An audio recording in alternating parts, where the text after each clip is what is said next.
बबली को fast food खाना बहुत पसंद था और वो घर पर भी फास्ट फूड ही बनाकर खाया करती थी। एक दिन जब बबली मोमोज बनाकर खा रही थी तो उसकी माँ बसंती आती है और बबली को मोमोज बनाता हुआ देख सारे मोमोज पर पानी डाल देती है। माँ, ये क्या किया आपने? आपको दिख नहीं रहा मैं मोमोज बना रही हूँ, तो आपने पानी क्यों डाला इस पे? थप्पड़ मारूंगी ऐसा कि घूमते रह जाएगी तू। और ये क्या है मोमोज? बहुत हो गया, एक दिन का हो तो मैं ये सोच भी लूं। तेरा तो ये रोज का ड्रामा हो गया है। खुद तो मरेगी लेकिन मुझे भी ले मरेगी तू। माँ, आपको नहीं खाने तो क्या मैं भी ना खाऊं? अगर मेरे घर में ये दोबारा मोमोज बने, पहले तो मैं तुझे बाहर फेंकूंगी, फिर तेरे पीछे तेरे मोमोज को भी फेंकूंगी। माँ, ये क्या है? मुझे मोमोज कितने ज्यादा पसंद है, ये बात आपको पता है ना? फिर भी आप ऐसा करती हो। पहले बाहर से खाती थी तो मना कर दिया, अब मैं घर में बना रही हूँ तो बनाने नहीं दे रही हो। मैंने कह दिया ना, नहीं बनाना तुम नहीं बनाना। इसके आगे मुझे कुछ भी नहीं सुनना। यही सब खा खा कर दिमाग खराब कर चुकी है अपना। अगर दोबारा मुझसे जुबान लड़ाने की कोशिश की तो यही रख कर दूंगी तुझे। अपनी माँ से बहस करके बबली गुस्से में पैर पटकते हुए अपने कमरे में चली जाती है और काफी देर तक बाहर नहीं आती।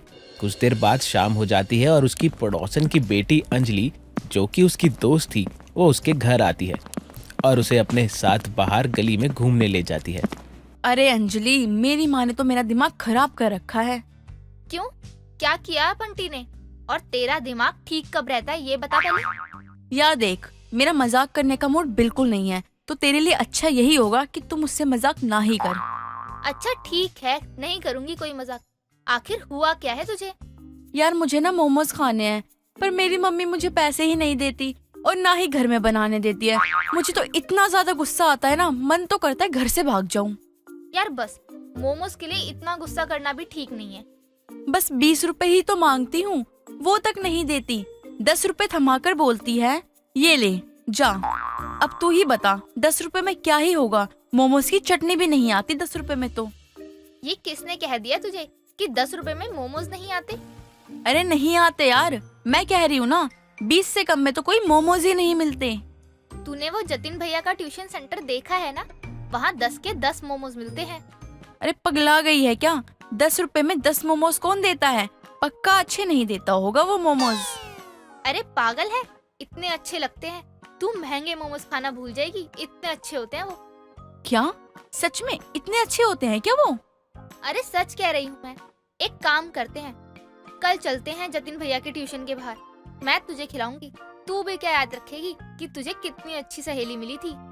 बबली वापस अपने घर चली जाती है और अगले दिन अंजलि बबली को बुलाकर अपने साथ मोमोज की रेडी के पास ले जाती है, जहाँ लिखा होता है 10 के 10 मोमोज।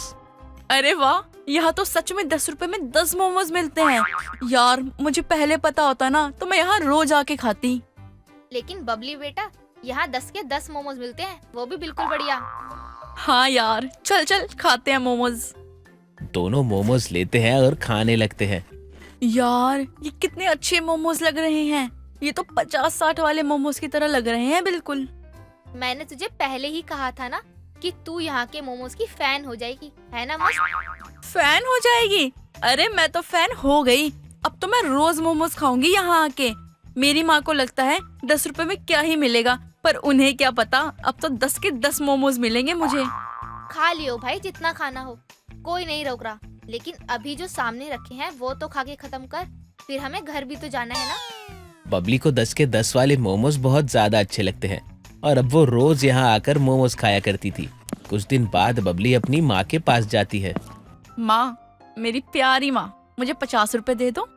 क्यों पैसे चाहिए तुझे? क्यों? इतने दिनों से शांत बैठी हूँ, मार नहीं पड़ी इसीलिए पैसे चाहिए? नहीं नहीं नहीं नहीं नहीं माँ, अरे वो क्या है ना, मुझे कॉलेज का प्रोजेक्ट बनाना है तो उसके लिए बस कुछ पेजेस लेने थे। अच्छा, प्रोजेक्ट के लिए चाहिए, चल ठीक है। काम के लिए चाहिए तो दे देती हूँ। बबली अपनी माँ से पैसे लेकर अपने दोस्त विष्णु के साथ 10 के 10 मोमोज खाने चली जाती है और वो दोनों मोमोज खाने लगते हैं। लेकिन तभी अचानक से बबली के पेट से आवाज आती है। यार ये अचानक से पेट में दर्द क्यों हो रहा है? किसी ने कोई बम छोड़ दिया क्या? क्या हुआ बबली, तू मोमोज क्यों नहीं खा रही है? आज तो तूने 50 के मोमोज मंगवाए हैं, आज तो तू दिल खोल के खा सकती है ना मोमोज। अरे जल्दी जल्दी खा ले, आज की पार्टी तो मैं तेरी तरफ से ले रहा हूँ और कल की पार्टी तू मेरी तरफ से ले लियो। नहीं, मुझे कुछ काम याद आ गया, तू ये मोमोज खा ले, मैं घर जा रही हूँ, ठीक है? अरे भाई ऐसे कैसे घर जा सकती है? अभी तो तूने बस 20 मोमोज ही खाए हैं और इतने सारे मोमोज जो बचे हुए हैं उनको कौन खाएगा? मुझे सच में काम है, मुझे तो घर जाना है, वरना मैं मोमोज को छोड़कर अभी जाती क्या?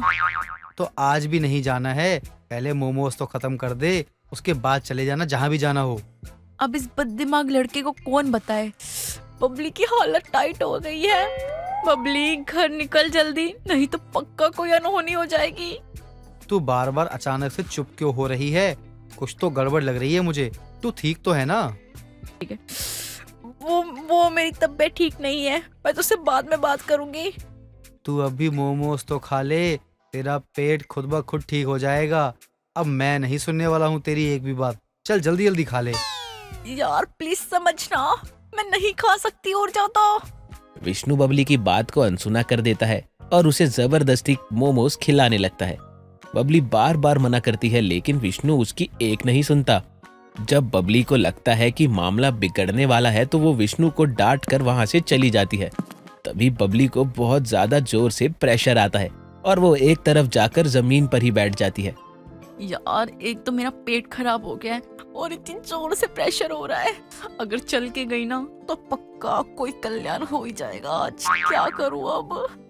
बबली का पेट खराब हो चुका था और अब वो बस अपने घर जाना चाहती थी, लेकिन उसकी हालत इतनी खराब थी कि उसके बस की ही नहीं हो रहा था। अब विष्णु ये सब देखकर अपनी बाइक लेकर आता है। अरे बबली, तू तो बोल रही थी कि तुझे जरूरी काम है और यहाँ आकर बैठ गई। ये है तेरा जरूरी काम? इसीलिए तूने मुझे बोला था कि तुझे कोई जरूरी काम है।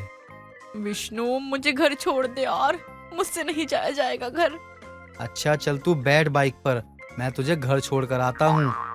विष्णु बबली को जैसे ही घर छोड़ता है, बबली तुरंत भागते हुए वॉशरूम में जाती है और ये सब बबली की माँ देख लेती है और सोच में पड़ जाती है और विष्णु से कहती है, अरे विष्णु बेटा, ये बबली को क्या हुआ? ऐसे भागते हुए क्यों गई ये? आंटी जी, अब तक तो नहीं समझ पाया था कि क्या हुआ बबली को, लेकिन अब मुझे सारा का सारा खेल समझ में आ गया है कि आखिर क्या हुआ है इसे। क्या समझ गए अब?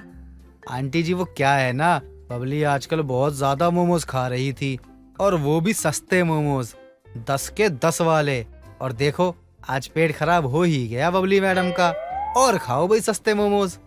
अच्छा तो ये बात है, सही हुआ उसके साथ। मैं समझाती थी तो अक्ल नहीं आई और अब पछता रही है। चल विष्णु बेटा, मैं तुझे चाय पिलाती हूँ। विष्णु और बसंती दोनों बैठकर चाय पी रहे होते हैं और बबली बाहर आकर उनके पास बैठती है। जैसे ही वो कुछ बोलती है उसके पेट से फिर आवाज आती है और वो फिर भागकर वॉशरूम में चली जाती है। बबली की हालत बहुत ज्यादा खराब हो गई थी। अब वो जैसे तैसे वॉशरूम से निकलकर सोफे पर आकर बैठ जाती है। बबली बेटा, और मोमोज खाएगी? विष्णु बेटा जाना, वही मोमोज लेके आना जो अभी खा रही थी, सस्ते वाले मोमोज। नहीं माँ, मेरा पेट खराब हो गए सस्ते मोमोज से। ये मोमोज तो मुझे भारी पड़ गए, अब मोमोज का नाम मत लो, मैं अब और खाऊंगी ही नहीं। बबली को सस्ते मोमोज भारी पड़ गए थे, इसलिए बड़े बुजुर्गों ने कहा है, सस्ता रोए बार बार, महंगा रोए एक बार। बबली को भी अब सबक मिल चुका था और अब वो मोमोज खाने से पहले 100 बार सोचती है। किसी गांव में रानी नाम की एक लड़की अपनी छोटी सी फैमिली के साथ रहा करती थी। उसकी फैमिली में उसके पापा शंकर, मम्मी कुसुम और छोटी बहन रोशनी थी। वैसे तो रानी थी 18-19 साल की, पर उसका दिमाग बिल्कुल एक 5 साल के बच्चे जैसा था और उसे खजूर खाने का बहुत शौक था। वो गांव में जिस किसी के पास भी खजूर देखती तो या तो उससे मांग कर खा लेती या फिर छीन कर भाग जाया करती और खूब मजे से खाती। ऐसे ही एक दिन रानी के पापा घर में कुछ खजूर लेकर आते हैं और रानी की माँ कुसुम को देते हुए कहते हैं, ये लो रानी की माँ खजूर, रानी से छिपा कर रख देना, वरना सारे के सारे एक बार में ही खा जाएगी वो, और पता भी नहीं चलेगा कि सारे खजूर आखिर गए तो गए कहाँ। ठीक है जी, आप सही वक्त पर घर आए हैं और अभी रानी बाहर है। अगर घर में होती तो उसे पता चल जाता आप खजूर लाए हैं और वो सारे खजूर खा जाती, मैं इन्हें छुपा कर रख देती हूँ रानी से। ये कहकर कुसुम सारे खजूर अलमारी में छुपा देती है और ऐसे ही छुपाती है कि रानी को पता न चले। और शाम को रानी बाजार से जब घर वापस आती है तो रानी की नाक इतनी तेज थी कि वो घर में घुसते ही खजूर की खुशबू को सूंघ लेती है और वो खुश हो जाती है, जिसके बाद वो जोर जोर से अपनी माँ कुसुम को आवाज लगाती है। माँ, ओ माँ, कहाँ हो तुम? जल्दी बाहर आओ माँ। क्या हुआ? क्यों इतनी तेज तेज चिल्ला रही है? मेरे कान के पर्दे फाड़ेगी क्या चिल्ला चिल्ला कर? ओ मेरी प्यारी माँ, जल्दी से बता दो वो कहाँ है। क्या कहा है? क्या बता दूं मैं तुझे? देखो अब ज्यादा बनो मत, मुझे सब पता है। आज घर में वो आए हैं। कौन आया है घर में? किसकी बात कर रही है तू? अरे माँ, वही मेरे दिल का चैन, मेरी रातों की नींद, जिससे मैं बहुत प्यार करती हूँ और उसके बिना रह नहीं सकती। क्या तुझे शर्म नहीं आती? ये सब बातें अपनी माँ के सामने कर रही है। हे भगवान, ये मैं क्या सुन रही हूँ? तेरा कोई बॉयफ्रेंड भी है क्या, जिसके बारे में तूने अभी तक मुझे बताया नहीं? बता, कौन है वो? जल्दी बता। अरे माँ, ये तुम क्या कह रही हो? मैं बॉयफ्रेंड की नहीं, खजूर की बात कर रही हूँ। वही तो है जिसे खाए बिना दिन और रात में रह नहीं सकती।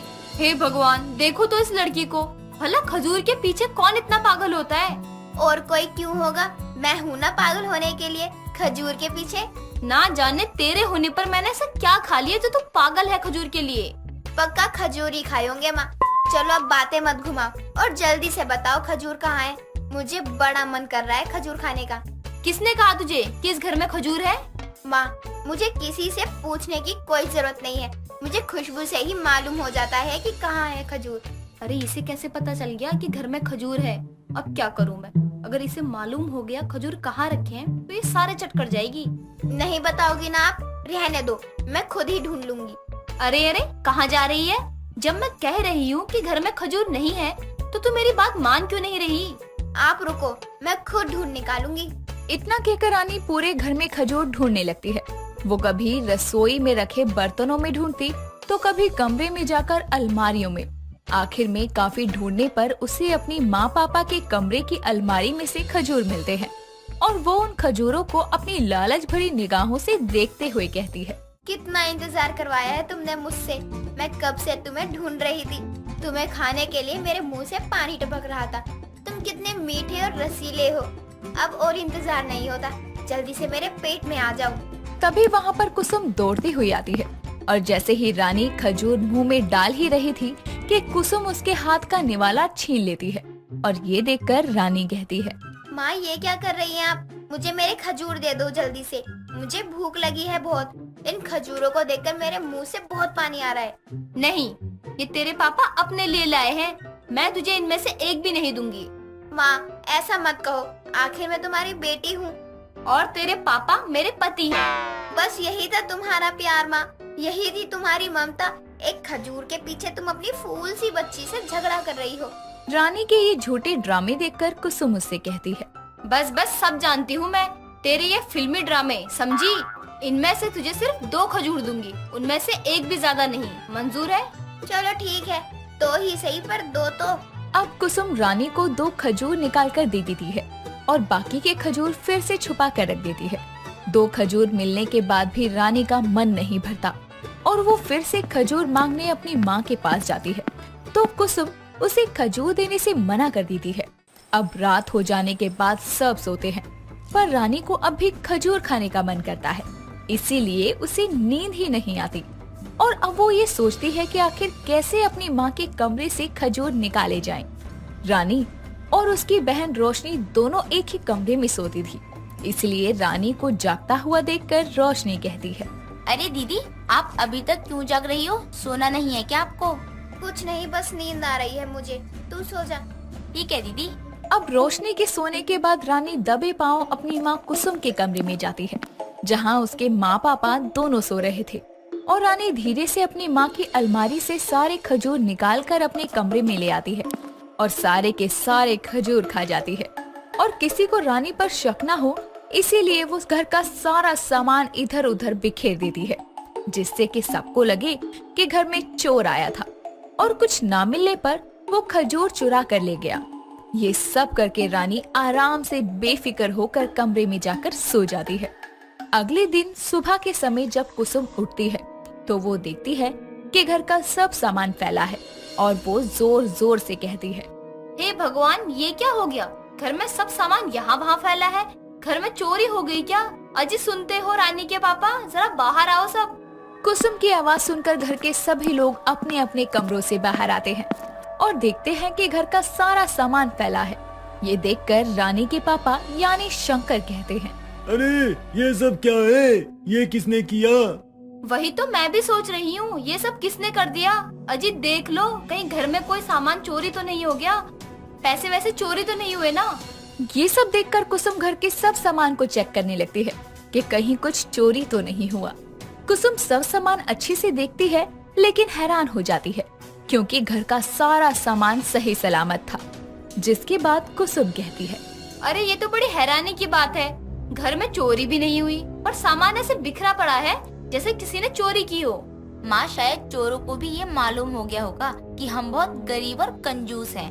उन्हें ले जाने के लायक कुछ मिला ही नहीं होगा, इसीलिए बेचारे खाली हाथ ही चले गए। तू चुप कर। मेरी तो कोई बात सुनता ही नहीं है। मैं जा रही हूँ। आपने फालतू में ही सुबह सुबह मेरी नींद खराब कर दी। अगर चोर पैसे या सामान नहीं लेकर गया तो आखिर क्या लेकर गया? कुसुम ये कहकर अपनी अलमारी में खजूर ढूंढने लगती है और जब वो देखती है तो अलमारी में खजूर नहीं थे और ये देखकर कुसुम को रानी पर शक होता है, कहीं ये सब रानी ने तो नहीं किया। कुसुम को रानी पर शक तो होता है लेकिन उस समय वो रानी से कुछ नहीं पूछती और चुपचाप घर का सारा सामान समेटने लगती है।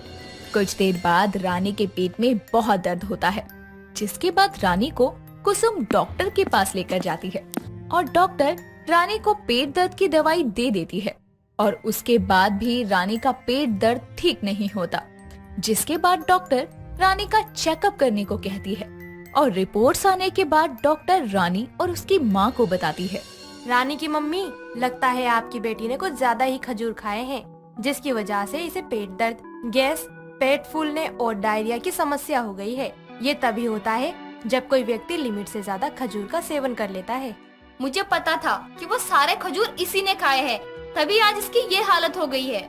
हाँ माँ, आपने सही कहा था। वो सारे खजूर मैंने ही खाए थे। मुझे माफ कर दो माँ, मुझे नहीं मालूम था इतने खजूर खाने से ये सब बीमारियाँ हो जाती हैं। आज के बाद मैं कभी खजूर नहीं खाऊंगी माँ। नहीं नहीं बेटा, अब तो रोज खजूर खाना। मैं खुद खिलाऊंगी तुझे अपने हाथों से। नहीं नहीं माँ, आज से कान पकड़ लिए मैंने। आज के बाद कभी नहीं खाऊंगी खजूर। रानी की बात सुनकर डॉक्टर और कुसुम हंसने लगते हैं और रानी भी उस दिन के बाद से खजूर नहीं खाती। मनोज नाम का आदमी अपना राशन कार्ड लिए गमछे से मुंह को ढके हुए सुबह सवेरे जाकर राशन की लाइन में लग जाता है और राशन लेने के लिए सरकारी राशन की दुकान पर बहुत लंबी लाइन लगी होती है। तभी मनोज के पीछे खड़ी औरत उससे कहती है, अरे भाई साहब, जरा सुनिए तो, मुझे आगे आने देंगे? 12 बजने को आए हैं। मुझे राशन लेकर बच्चों को स्कूल से लेने भी जाना है। बहन जी, मेरे भी बच्चे घर पर रो रहे हैं, ऊपर से इतनी लंबी लाइन है। मैं भी खड़ा हूँ ना, थोड़ा सब्र कीजिए, आ जाएगा नंबर। वैसे भाई साहब, आपकी आवाज कुछ जानी पहचानी लग रही है, थोड़ा अपना गमछा हटाएंगे? अरे बहन जी, इतनी कड़ी धूप है, ऐसे कैसे गमछा हटा दूं? अरे बातों में नंबर भी आ गया। तभी मनोज अपना राशन कार्ड दिखाकर दुकान से राशन तुलवाकर बोरी में भरता है और कंधे पर बोरी ढोते हुए वहाँ से चला जाता है। कुछ दूर चलने पर वहाँ बड़ी सी कार आकर उसके पास रुकती है। वो राशन को कार में डालकर खुद भी उसमें बैठकर वहाँ से चला जाता है। कुछ देर बाद वो गाड़ी एक बड़े से बंगले के आगे रुकती है और गाड़ी का ड्राइवर उस राशन को गाड़ी में से उठाकर घर ले जाता है और मनोज भी अंदर जाता है। तो घर के बड़े से हॉल में चाय पी रही उसकी पत्नी सुरमई कहती है, ले आए राशन, अब तो ये गमछा अपने मुंह से हटाइए, आपका ही घर है ये। तभी मनोज गमछा उतार कर सोफे पर बैठ जाता है और कहता है, बढ़ते समय के साथ साथ तो राशन की लाइन भी लंबी होती जा रही है भाग्यवान। अरे अब फ्री का राशन के लिए थोड़ी मेहनत तो लगनी ही है ना। जब राशन कार्ड बना है तो राशन घर तक लाने में दिक्कत क्या है? कम से कम पैसे तो बचते हैं। वैसे भी इतनी महंगाई है, गरीब तो गरीब, अमीर भी बचत नहीं कर पाते। सही कह रही हो, राशन कार्ड होने का कुछ तो फायदा है। चलो मैं थोड़ा आराम कर लेता हूँ, फिर गैराज के लिए निकलूंगा। इतना कहकर वो अंगड़ाई लेते हुए अपने कमरे में चला जाता है। मनोज एक गैराज का मालिक था और कई लोगों को उसने अपने गैराज पर काम के लिए रखा हुआ था। साथ ही उसके पास बड़ा घर और गाड़ी भी थी। इतना अमीर होने के बाद भी वो लाइन लगाकर हर महीने सरकारी राशन लेने जाया करता था, क्योंकि उसके पास राशन कार्ड जो था। लेकिन उसके आस पड़ोस के लोगों को पता ना चले, इसीलिए वो गमछे से अपना मुंह ढककर राशन लेने जाया करता था। एक रोज मनोज के मोहल्ले में रहने वाली चंपाकली उसके घर आती है। अरे चंपाकली, तुम यहाँ? अरे आप लोग खाना खा रहे हो ना, और देखो ना मेरे घर में तो अभी खाना बना भी नहीं है। अरे किस काम से आई हो, ये तो बता दो। अभी तो सब्जी में डालने के लिए हरी मिर्च लेने आई थी, लेकिन आप अमीर लोगों के खाने की खुशबू के कारण मेरे तो पेट में गुड़गुड़ होने लगी। ओहो सुरमई बैठी क्या हो, उसे हरी मिर्च दे दो वरना यहीं खाने बैठ जाएगी। मनोज बोल ही रहा था कि तभी चंपाकली उनके साथ खाने के लिए बैठ जाती है और चावल को देखते हुए कहती है, हाय दैया मनोज भैया, वैसे तो बहुत अमीर हो, तुम्हारे घर में तो बासमती वाले लंबे लंबे चावल की महक आनी चाहिए, लेकिन ये चावल तो टुकड़ी वाले और कितने छोटे दिखाई पड़ रहे हैं। ऐसे चावल तो सरकारी राशन में मिलते हैं। अरे चंपाकली, पागल हो गई है क्या? हम क्यों राशन के चावल खाने लगे? ये तो मेरी सास ने गांव से भेजे हैं। आज इनका मन बहुत कर रहा था तो बस इसीलिए बना दिए। अच्छा वही तो, वैसे भी आप लोगों के पास तो राशन कार्ड भी नहीं होगा। खैर अभी बैठ गई हूँ तो पेट पूजा कर ही लेती हूँ। आपको कोई एतराज तो नहीं है ना? होगा भी तो, तुम कौन सा खाने पर से उठ जाओगी। हाँ ये तो सही कहा आपने। आप लोग क्यों रुक गए? खाइए खाइए खाना। इतना कहकर वो फटाफट खाना खाने लगती है।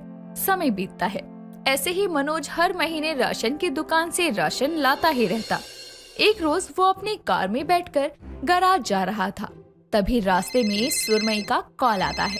क्या हुआ? अभी तो मैं गैराज भी नहीं पहुंचा, फोन क्यों किया? वो इस महीने का राशन 2 दिन पहले ही दुकान पर आ गया। दूध लेकर लौट रही थी तो राशन की लाइन देखी मैंने। इससे पहले कि राशन खत्म हो जाए आप जाकर ले आइए। ओहो ठीक है, फोन रखो, मैं राशन लेकर आता हूँ। राशन कार्ड कार में ही रखा हुआ है मैंने। ठीक है। सुरमई कॉल कट कर देती है और मनोज कार को राशन की दुकान की तरफ मोड़ लेता है। कुछ ही देर में वो वहाँ पहुंचकर रुमाल से अपना मुंह ढककर राशन के लिए लाइन लगा लेता है। राशन लेने की जल्दी में वो ये भूल जाता है कि इतनी लंबी लाइन में अकेला वही था जो चमकदार शर्ट, पैंट और बूट पहने राशन के लिए खड़ा था। लोग उसे घूर घूर कर देखने लगते हैं। तभी लाइन में खड़ी एक औरत चंपाकली से कहती है, अरे चंपाकली, ये कौन आदमी है जो नए कपड़े पहनकर ही राशन लेने चला आया? कपड़ों से तो अमीर जान पड़ता है। सही कह रही हो तुम। वैसे ये शर्ट तो कहीं देखी देखी लग रही है। छोड़ो ना, हमें क्या। अरे ऐसे कैसे छोड़ दे, ये होगा तो हमारे मोहल्ले से ही ना। दोनों बात कर रही थी कि तभी मनोज का नंबर आ जाता है और वो राशन कार्ड दिखाकर राशन लेकर वहाँ से जाने लगता है। लेकिन तभी जोर से चीखने के कारण उसका रुमाल खुलकर गिर जाता है और वो जल्दी जल्दी वहाँ से जाने लगता है। लेकिन चंपाकली और मोहल्ले में रहने वाली वो औरत उसे देख चुकी थी। अगले दिन सुरमई गली में सब्जियां लेने लगती है तो वहाँ मोहल्ले की और औरतें भी खड़ी थी। तभी वो औरत ताना देकर कहती है, लो भाई, अमीर लोग ठेले से सब्जियां लेने आ गए। अरे काकी, ऐसा क्यों कहती हो? अमीर हूँ लेकिन हूँ तो इंसान ही ना। इंसान नहीं, आप तो महान इंसान हो। और काकी, ये अमीर नहीं, राशन कार्ड वाले अमीर हैं। तुम दोनों ये क्या बात कर रही हो?